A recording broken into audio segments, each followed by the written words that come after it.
Dans cette vidéo, nous allons parler du placement en réception des joueurs avant lorsque le passeur est en poste 2. C'est ce que l'on appelle P2.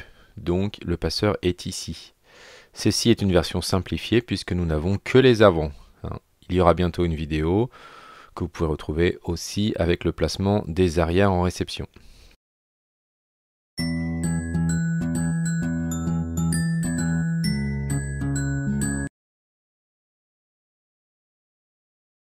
Lorsque l'on est placé avec le passeur en poste 2, nous avons le passeur, l'attaquant, alors qu'on en a appelé 4 et 2 puisqu'il attaque 2 fois en 4 et 1 fois en 2, et le central. C'est le placement typique de l'équipe de France. Lorsque l'on va être en réception, donc voici la position que nous allons adopter, avec le central ici qui va réaliser un déplacement pour venir attaquer une balle en courte avant, éventuellement en courte arrière, en tendu, ou pourquoi pas en demi en fonction du niveau. Et nous allons avoir l'attaquant en poste 4 qui va, après sa réception, pouvoir sortir du terrain pour venir attaquer en poste 4, orienté au départ vers la grande diagonale.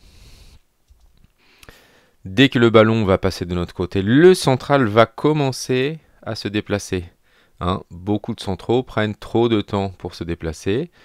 Donc il va falloir anticiper le plus possible. Dès que le serveur joue la balle, hop, je vais me placer ici devant mon passeur pour gagner du temps.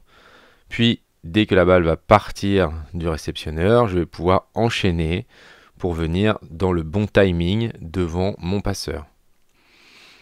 On a vu aussi le trajet du poste 4 qui va se décaler après sa réception. Dès que le ballon passe de l'autre côté, on se place au contre ainsi. Mais n'oubliez pas, c'est l'erreur que l'on commet souvent lorsque le point est terminé, de reprendre votre position, c'est-à-dire en partant de la droite, passeur, attaquant poste 4, R4 et central, et non pas l'inverse.